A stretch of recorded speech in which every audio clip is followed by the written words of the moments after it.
Good evening, my friends. This is Paul, and tonight I'm going to be reviewing to you Hades for the Nintendo Switch, continuing the tradition since 1981 of naming the video game after the antagonist. Because why would you want to name a game Zagreus? No one's going to want to buy it with a name like that.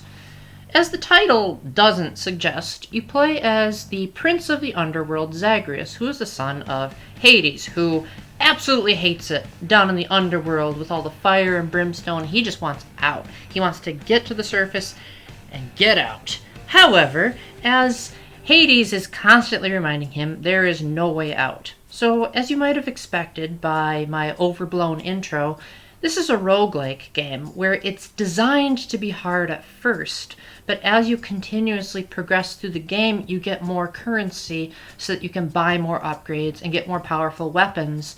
And so every time you go through the underworld, you get progressively better to the point where you breeze through the early levels. So yes, it is frustrating at first, and this game requires an incredible amount of reflexes, but as you keep making Zagreus stronger, you have more of a sense of optimism. Like, yeah, maybe I can do this.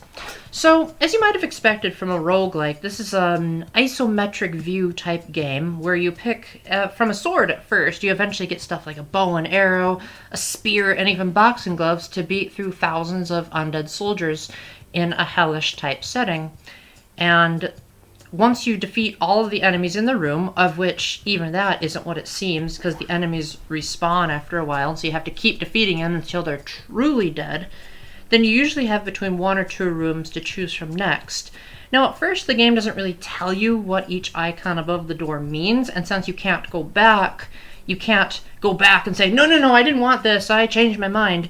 You kind of have to be stuck with the choice that you made. However, over time you eventually start getting used to it, and you can plan out your route through the underworld much more efficiently. You can say, okay, I want to maximize my hearts, or I want this other boon. Now, you get to keep most of the currency that you acquire from the underworld if you're sent back to the beginning. You get to keep all of your darkness orbs and all of your jewels, but you don't get to keep any of Charon's money, and you also don't get to keep any of the boons that you acquired.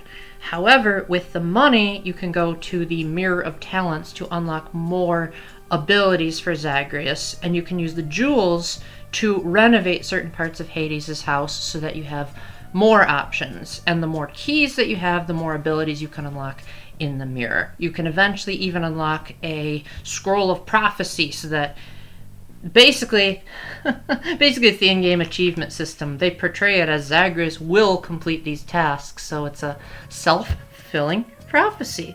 That's actually kind of funny. I did not write that in the script. That's a really funny joke that I just came up with.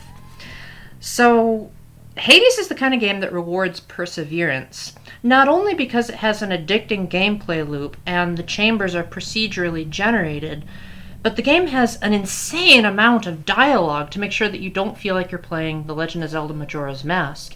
The characters have something new to say every single time you talk to them, and even the slightest variable in your performance can trigger an all-new string of dialogue. If you just barely lost to one of the bosses, they'll comment on it. If you have low health when you go into a boss battle, the boss will notice and taunt you, saying you're too weak to continue this. And the dialogue is often both amusing and also somewhat self-aware without seeming like it's pushing the fourth wall too much. Zagreus is kind of this quiet, sarcastic type of guy who pokes fun of everything, and it kind of more or less reminds me a little bit of Banjo-Kazooie if Banjo and Kazooie weren't aware of the fourth wall, they were just complaining about things that were inconvenient. One thing that kind of annoys me about Hades is the structure in which you get the ending, because yes, you probably guessed that escaping from the underworld is your #1 priority. There aren't really anything else you can do besides, redecorating Hades' house and talking to people. You're going to be fighting enemies the whole time. There's not really any puzzles or branching paths or anything like that. However, after I beat the underworld, I was sent all the way back for reasons that I won't spoil. And then I said, okay, there are games out there that'll say, like, yeah, do it all over again. So then I did it again, and I was sent back to the start. And I was getting kind of annoyed because I rented this game from GameFly.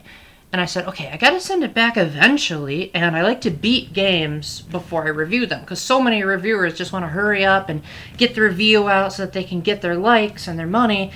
And then I found out I had to have beaten the game 8 more times, to which I said, okay, I'm good. If I really want to know how the game ends, I'll just look at a YouTube video or something, because there are plenty of people who have more patience than me. But after I escaped twice, I was just like, I mean, the story doesn't really over-expect you to read it. You can skip most of the dialogue, and you can just walk past a lot of the NPCs. There's not really any cutscenes to speak of, so I guess you could say it's very reminiscent of Kid Icarus Uprising, how a lot of the story plays out as you play, because the characters will talk during the fights, and they'll have little vignettes before and after the fights. But honestly, you can skip most of that. You can even turn the subtitles off in the menu. Speaking of something that I turned off, one of the first things I got rid of was the music. I didn't think the music was terrible, but it had a lot of rockish elements later on that kind of hurt my ears more than they actually enhanced my gameplay. So I found that with the music muted, just having the atmospheric sounds of hell actually immersed me more into the gameplay.